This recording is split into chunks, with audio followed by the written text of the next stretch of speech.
Hello, SDEA members.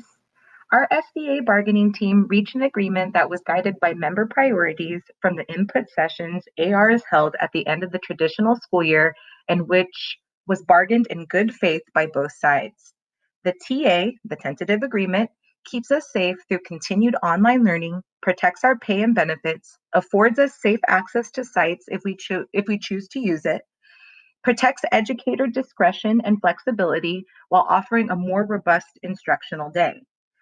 We are going to review the tentative agreement with you and point out some key parts, considering that we will have our ratification vote August 10th, Monday, August 10th, to Thursday, August 13th. And you want to make sure you have all the information for your vote and that you truly understand the tentative agreement. When it comes time to vote, you will receive an email to your personal email via Simply Voting. And if anybody at your site ends up having issues receiving their ballot, we can email SDEA. And in fact, you can email SDEA elections at sdea.net. And to be clear, voting is only open to active dues contributing union members. So if you know a coworker who isn't yet a union member, there's no better time than now to join to be eligible in this election. And new SDA members must sign and submit an SDA membership commitment form no later than 5 p.m. on Wednesday, August 12th, 2020, in order to participate. All right, so let's get into reviewing our tentative agreement. So we're going to be talking about our tentative agreement between San Diego Unified School District and SDEA that was agreed to on July 30th, 2020. Now remember, this is what we are voting for to approve or not. So the first thing I want to talk about is the instructional day on site. That is still being bargained by our negotiation team, by our bargaining team. So we're going to be talking about instructional day online. So first of all, it is going to be different from the spring distance learning because of Senate Bill 98. And the SDEA survey already showed that 74% of members were regularly providing live instruction during the spring.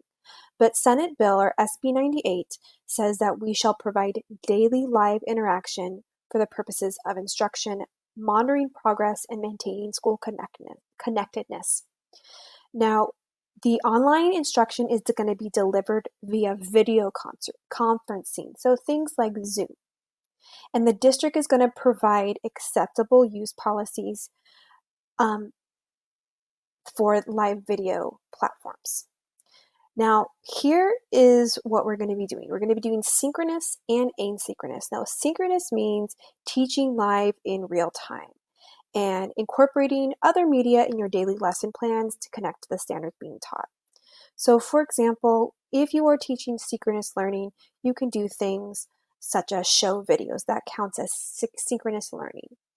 Asynchronous learning means that it is something that has already been recorded, so students learn material at different times and locations. So this is kind of paced learning. Students are able to watch the videos on their own time instead of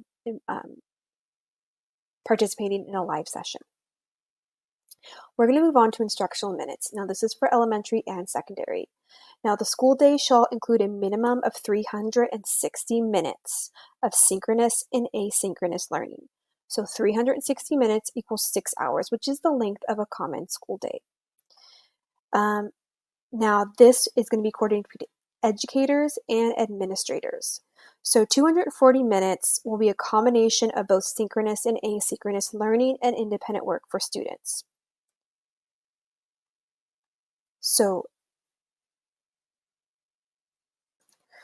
what that means is 3 hours will be synchronous learning and 1 hour will be asynchronous to equal 240 minutes. Now 180 minutes, or 3 hours, shall include live, online, whole group, or small group daily instruction. Now, how you divide those minutes, who is taught, is determined based on the needs of your students. For elementary, synchronous learning will include reading, writing, mathematics, science, social studies, physical education in VAPA. Elementary preparation time shall occur during the above mentioned 180 minutes or 3 hours. For secondary teachers, the schedule is going to be capped at no more than 3 teaching periods per school day.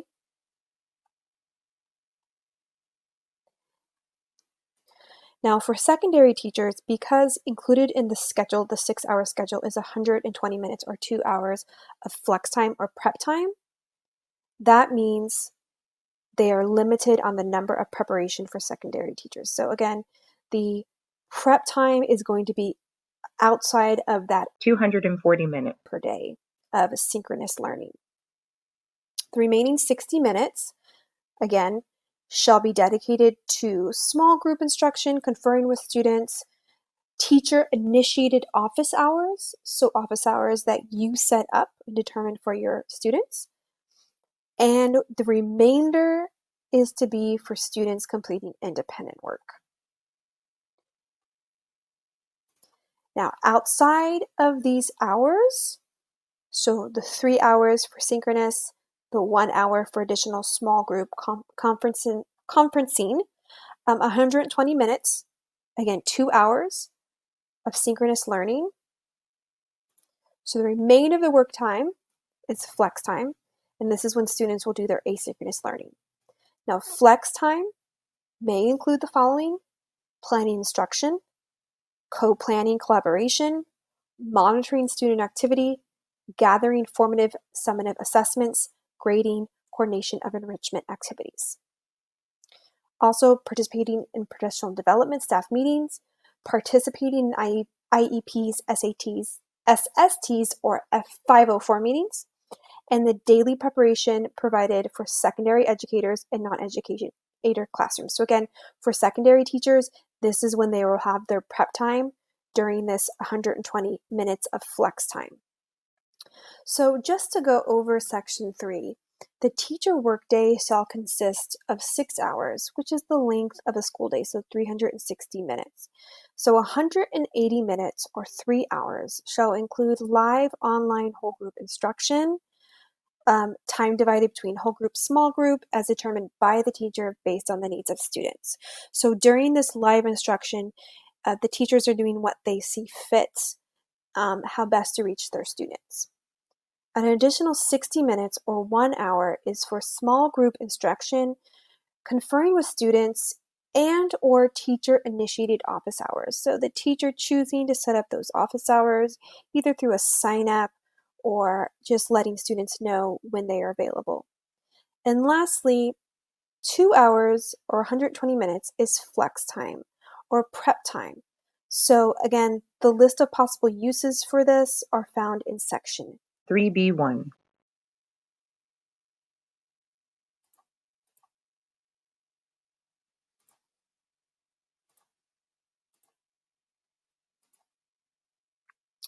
Moving on to 4. All right, section 4, early learning preschool, part A, talking about blended and separate programs. So A deals with online, and it says the AM and PM classes shall each contain 180 instructional minutes inclusive of synchronous and asynchronous learning as follows. So first, we'll have a minimum of 30 instructional minutes per session of teaching that shall include live online whole group instruction. So just to note here, this is per session, so it's a total of 60 minutes combined of live whole group instruction for both the AM and PM sections.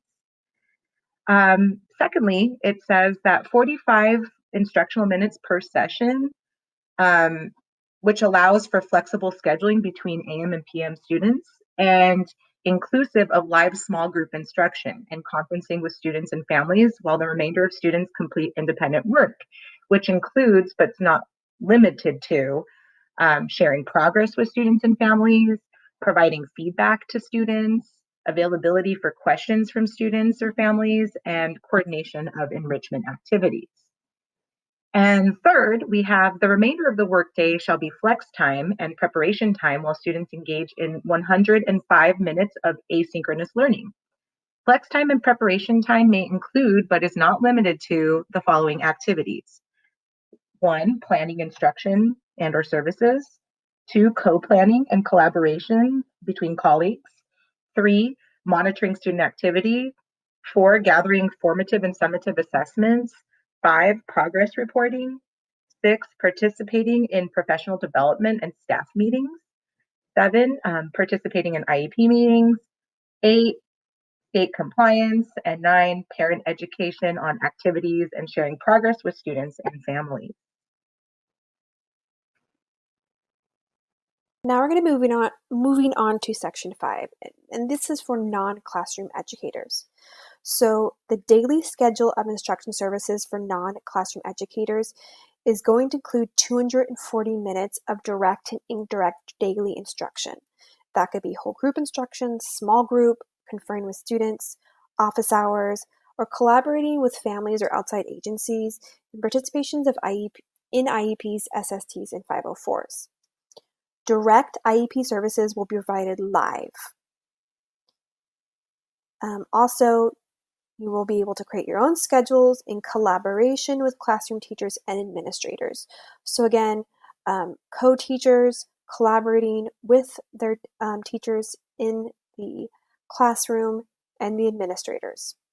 The remainder of the workday shall include flex time and preparation time as defined in this agreement, primarily found in Section 3. Number 6, part-time unit members. Now, part-time unit members will have their time proportionally reduced in accordance with the unit member's full-time equivalency. So, for example, if you're working 80%, have an 80% contract, you will only work 80% of the above hours. Next, number 7 is the LMS, or the Learning Management System. Secondary education shall have the choice of these two, Google Classroom and Canvas, and elementary educators will have the choice of Google Classroom and Seesaw. This does not prevent sites or educators from using a choice of web communication tools such as Kahoot, ClassDojo, or Remind. As a part of the regular instructional leadership responsibilities, administrators shall be able to view the educator's LMS and observe online classes. And also, just to point out that administrators already have access to Canvas, so they will be able to see that already. Number 8. Now, the district and people on the bargaining team understand that there will be unforeseen things that happen with online learning. So starting the month of September 20th, the parties are going to convene in a task force composed of principals and vice principals, instructional leaders, and SDEA unit members. And the committee is tasked with solving problems related to the implementation of online learning and is going to be making recommendations for the improvement of online learning. The next section that we'll review is Section 9, Training. The week of August 31st will be scheduled as mandatory virtual staff professional development for non-visiting teacher SDEA unit members in the following areas. And you can see here it can range all the way from quality online learning. I'll kind of scroll through this so you can see the different areas, all the way through, PowerSchool IEP management. 9B mentions that unit members shall work with their administration to determine which professional development is relevant and necessary to their assignment. So the idea is that this professional development should be relevant to what you will be teaching or working in next school year. 9C says that during this week of mandatory virtual staff professional development, unit members have 90 minutes per workday for planning and collaboration connected to the training provided. So this allows unit members to take the training that was provided and extend that for what the purposes may be for their school year. 9D says that the district will actually survey SDEA unit members to provide input on the professional development topics in this section for the week of August 31st. And that way, again, that the professional development that's completed is relevant to that person's job description and what they will use it for. 9E says that the district will offer 2 concurrent sessions of professional development in Section 9. So I'll kind of go down here to the highlighted sections. Unit members, at their discretion, may choose to attend all or some of the professional development sessions offered during the educator preparation workdays in the week of August 24th, 2020. All sessions offered during the week of August 24th will also be offered during the week of August 31st.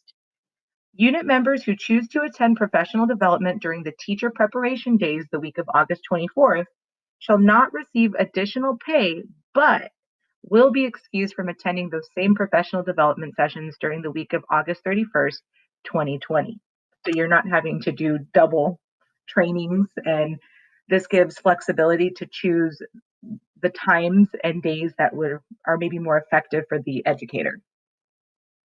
9F has to do with Ed Code, Senate Bill 98.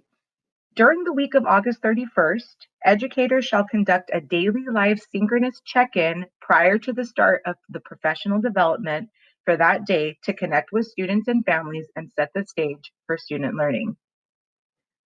9G says that during this professional development week, students and families will participate in a series of online learning modules that will serve as an orientation for the new school year, which may include, but is not limited to, and you can see here, health and safety requirements, how to use the different LMS systems,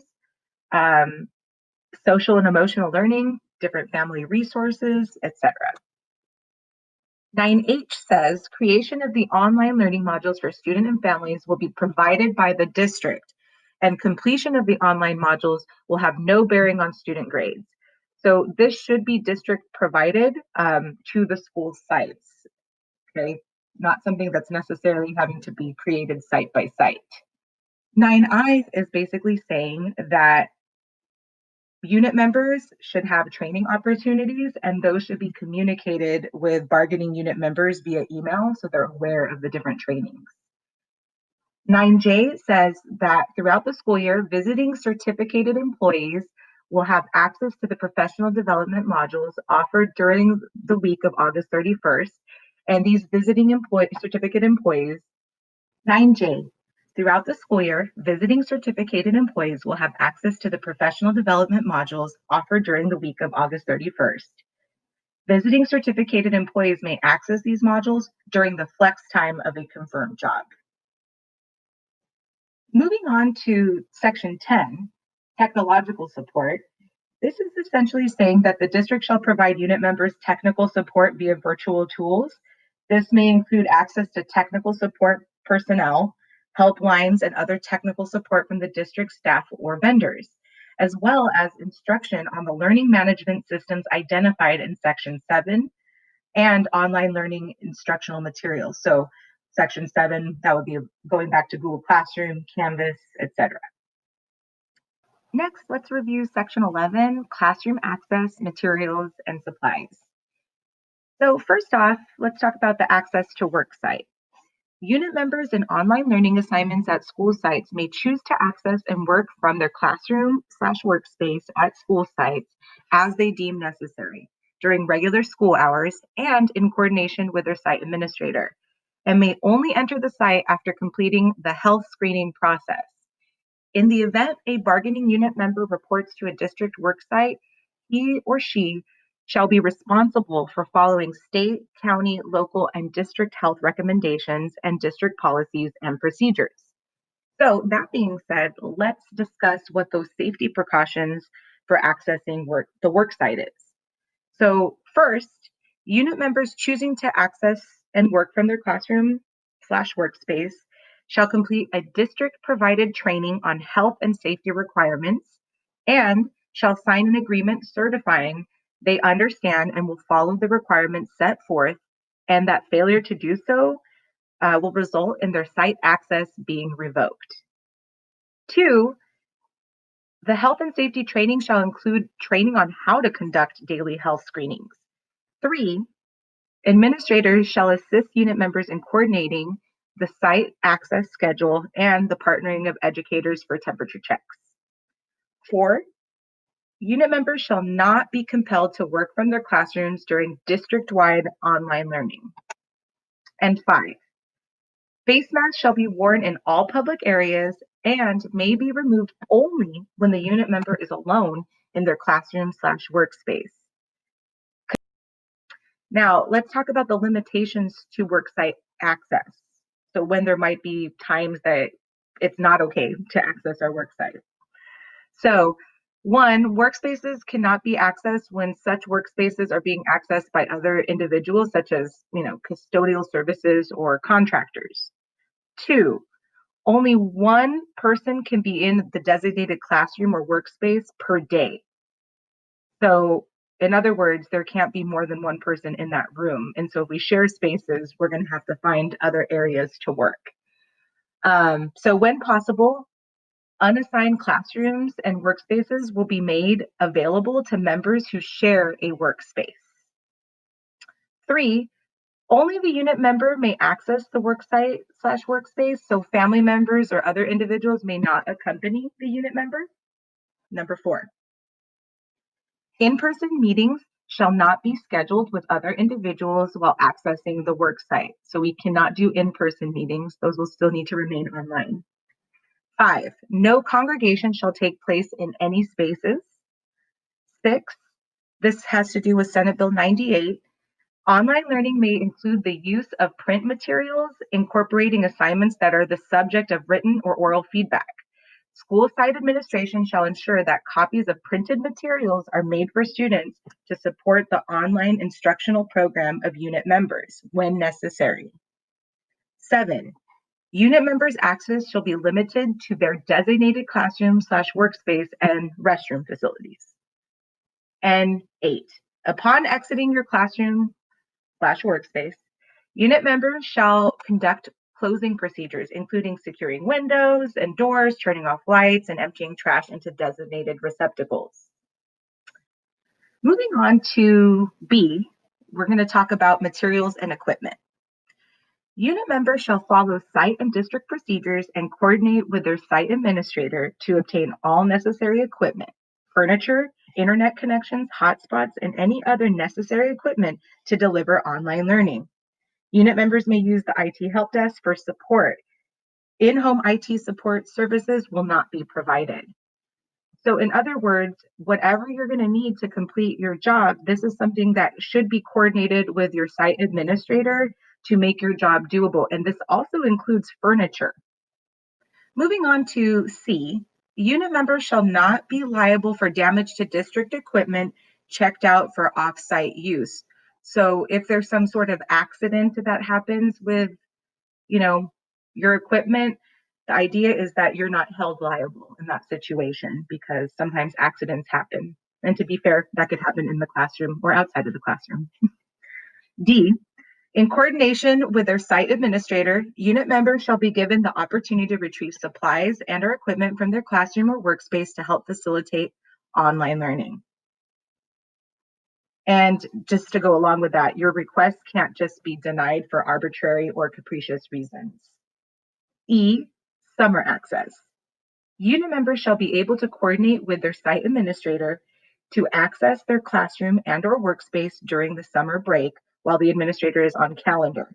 Unit members coordinating with their site administrator for access outside of their unit members' work year do so voluntarily and without compensation.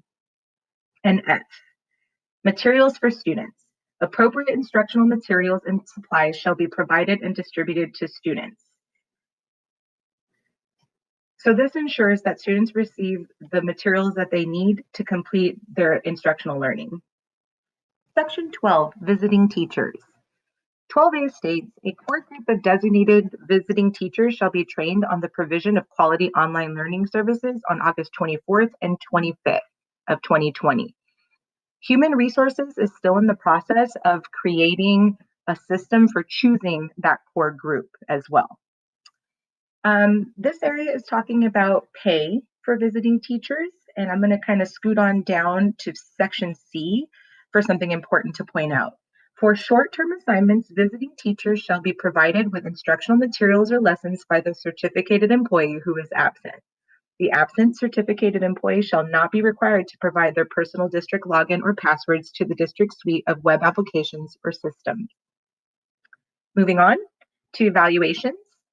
So one thing to note about evaluations in 13A, if evaluations that were in progress in the 2019-2020 school year were not completed, they're not expected to continue into the following school year, the 2020-2021, with the exception if someone had a remediation plan.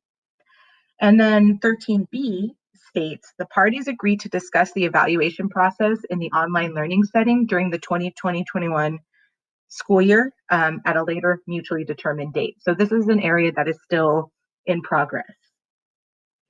Section 14, we have the parties will continue to bargain the impacts and effects of the creation of TK to 4 classrooms.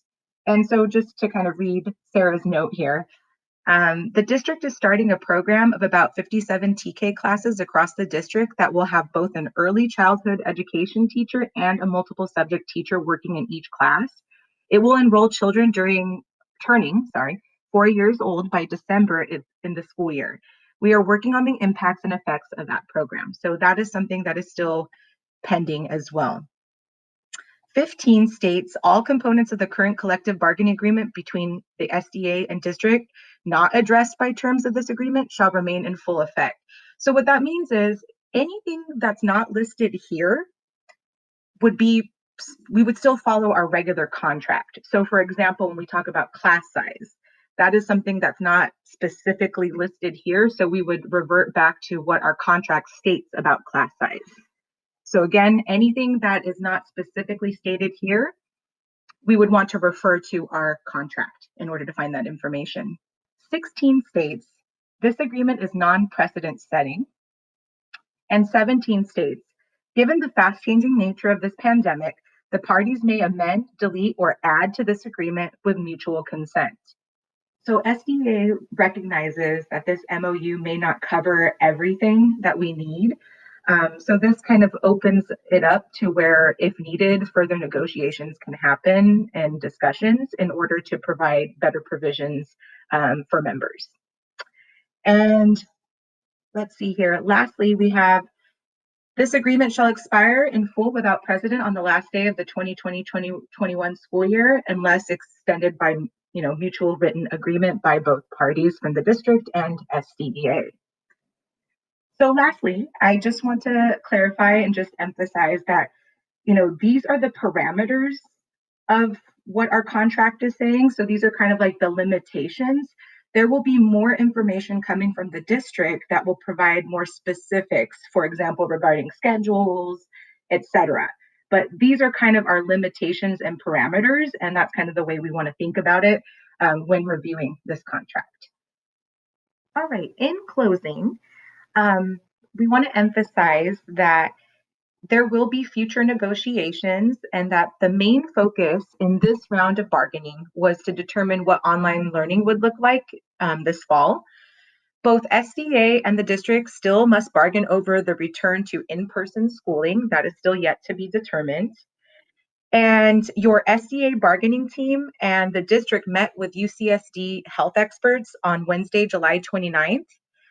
In addition to this meeting, both parties submitted several questions to the expert panel, and we're waiting answers to those questions, which will help guide the impacts and affect bargaining in the future for our potential return to in-person schooling. Now, I want to remind you too that the purpose of reviewing this tentative agreement is because we will have our ratification vote Monday, August 10th through Thursday, August 13th. And again, you will get that emailed to you through your personal emails.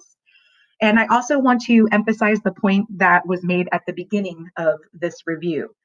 The TA, the tentative agreement, keeps us safe through continued online learning, protects our pay and benefits, affords us safe access to sites if we choose to use it, protects educator discretion and flexibility while offering a more robust instructional day.